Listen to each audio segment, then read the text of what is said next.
Servus Leute und herzlich willkommen bei der Autotester.de, eurem Autotester des Vertrauens. Ich bin die Jessie, die Neue hier und präsentiere euch heute meine 10 Fakten zum Wrangler Rubicon. Falls ihr noch mehr Bock auf uns habt, dann abonniert uns doch einfach auf Instagram, Facebook oder YouTube. Würde mich riesig freuen und dann geht es jetzt auch schon los mit mir und dem Wrangler Rubicon. Viel Spaß dabei!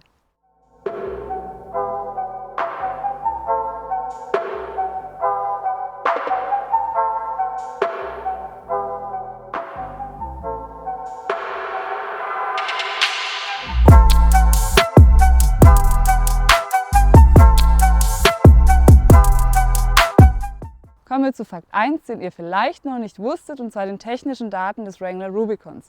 Hier steht er nun in 4. Generation mit Turbo-Benzinmotor, 270 PS, 400 Newtonmeter Drehmoment und ist in 7,3 Sekunden auf Tempo 100.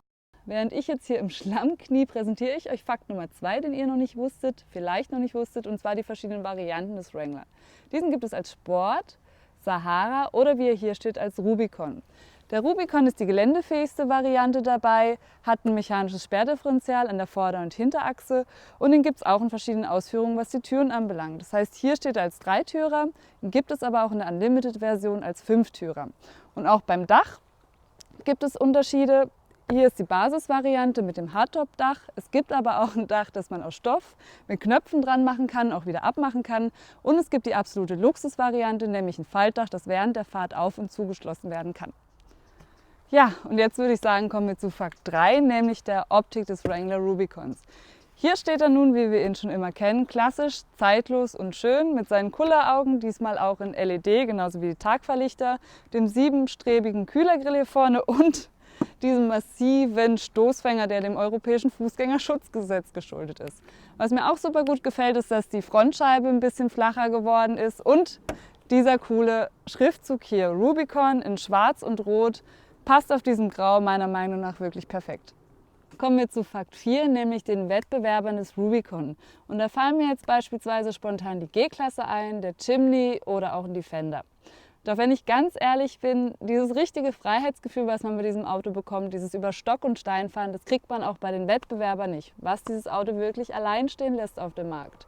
Was auch besonders cool ist, wir sind ja keine Jäger und Förster und fahren die ganze Zeit im Wald rum, ist die Straßentauglichkeit des Rubicons. Meiner Meinung nach ist die Lenkung vielleicht ein bisschen schwammig, aber sonst muss man wirklich auf nichts verzichten. Man sitzt super hoch, man hat eine super Übersicht und ja, ich würde auf jeden Fall auch für den normalen Alltagsgebrauch dieses Auto nehmen.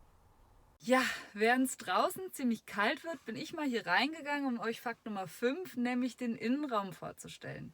Dieser gefällt mir wirklich richtig gut, denn er ist ohne viel Schnickschnack, sehr geradlinig und hat ein wirklich cooles Design. Robust, kernig und lässt sich auch einfach reinigen, was vor allem für die Offroader da draußen super wichtig ist. Aber bei dem Ganzen ohne Schnickschnack sein, wurde eins nicht vergessen, und zwar die Technik. Wir haben hier ein 8,4 Zoll Infotainment, was meiner Meinung nach wirklich gut ist und intuitiv, redundant. Auch das Interface gefällt mir wirklich gut. Und wir haben hier unten noch USB-Stecker, einen AUX-Kabelstecker, also alles da, was man auch für die digitalen Herzen braucht. So, kommen wir zu Fakt Nummer 6, nämlich den 2 Hebeln hier in der Mittelkonsole.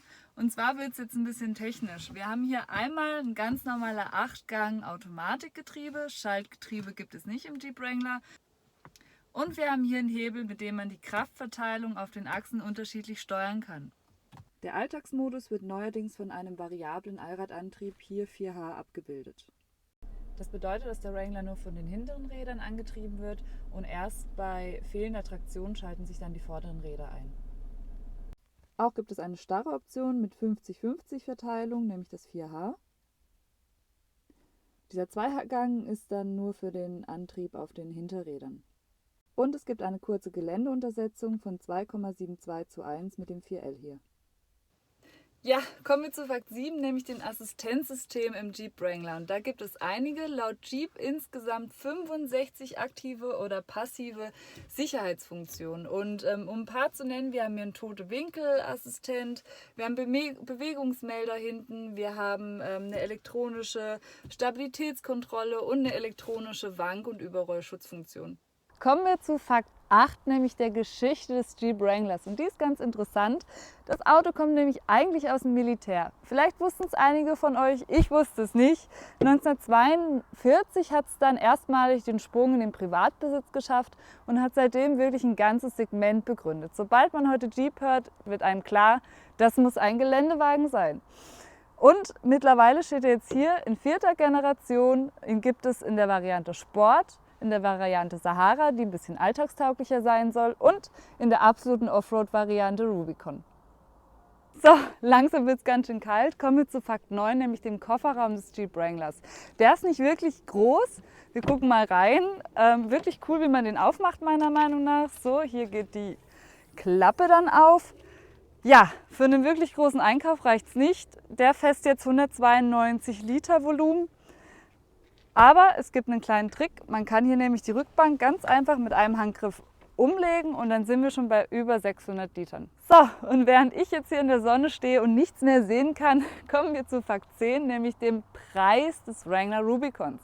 Dieser beginnt bei 53.000 €, was für mich ein wirklich cooler und krasser Basispreis ist bei so einem Auto, was so viel kann.